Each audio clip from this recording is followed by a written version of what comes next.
Quando a gente pensa em serviço público eficiente, o que vem à cabeça? Geralmente é a tecnologia, processos, orçamento, mas e o fator humano? Pois é, a qualidade de vida no trabalho, ou QVT, é uma peça-chave, muitas vezes esquecida, que define a capacidade do Estado de servir bem à sociedade. Nesta análise, vamos entender por que cuidar de quem cuida do público é, na verdade, a estratégia mais inteligente para um futuro sustentável, principalmente no cenário tão complexo que é o da Amazônia. Bom, então vamos lá. Nosso roteiro passa por entender o tamanho do problema, depois buscar inspiração em casos que deram certo, olhar para ferramentas práticas, ver como transformar isso em política de Estado e, por fim, conectar tudo a uma visão de futuro bem maior para a região. Para começar, vamos dimensionar esse desafio. Para a gente entender por que a qualidade de vida no trabalho é tão urgente, primeiro precisamos olhar os números, e vamos começar com um cenário global. Olha só esse dado da Organização Mundial da Saúde. É alarmante. 15% dos adultos em idade de trabalhar sofrem com transtornos mentais, e muitos desses problemas nascem ou pioram dentro do ambiente de trabalho. Isso não é um caso isolado, é uma crise global. O custo disso chega a US$ 1 trilhão por ano em perda de produtividade. É muita coisa. Agora, trazendo a lupa aqui para o Brasil, os dados mostram uma tendência bem preocupante. De 2019 para 2022, os afastamentos do trabalho por transtornos mentais e comportamentais simplesmente dispararam, um crescimento de mais de 30%. Isso é um sinal de alerta bem forte de uma crise que está se aprofundando e que afeta diretamente a nossa capacidade de produzir como país. E aqui fica interessante, porque os desafios que todo o setor público enfrenta, como burocracia, falta de recurso, acabam sendo amplificados de um jeito único na região amazônica.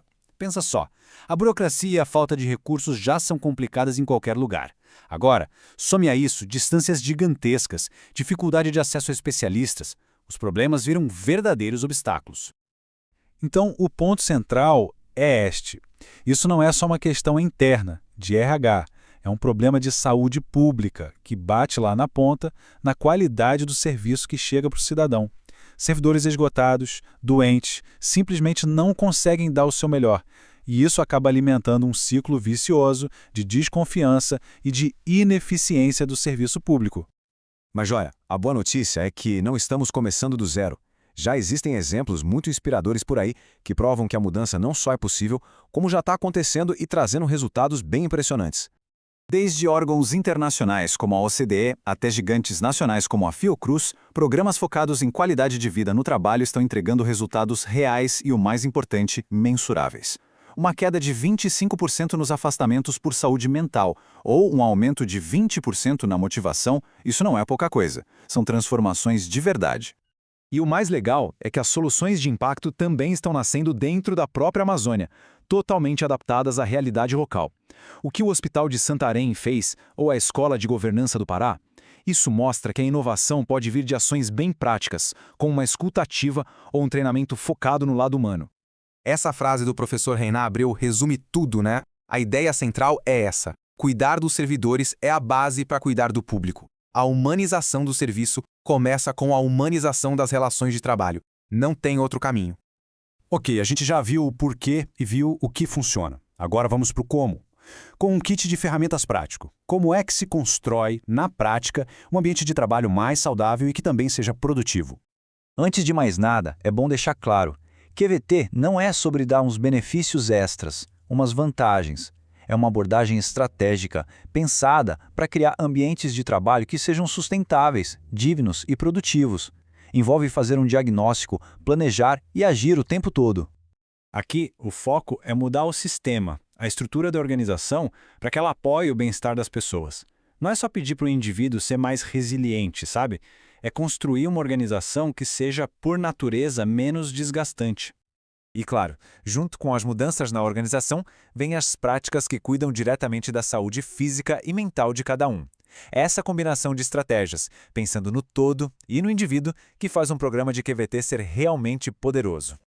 Mas para garantir que esses esforços não sejam só um voo de galinha, que eles durem e não dependam de uma gestão específica, eles precisam sair do campo das iniciativas isoladas e virar política pública, oficial e sustentável. Um ciclo bem estruturado com 4 etapas dá um caminho claro para transformar dados em políticas que funcionam. É um processo que não para. Ouvir, planejar, agir e medir. Isso garante que as ações estejam sempre conectadas com as necessidades reais de quem está lá no dia a dia. E tudo começa aqui, no diagnóstico. Ele precisa de indicadores objetivos para a gente ter uma foto clara da realidade. Isso significa olhar para as taxas de afastamento, fazer pesquisas com os servidores e até ouvir o feedback de quem usa o serviço.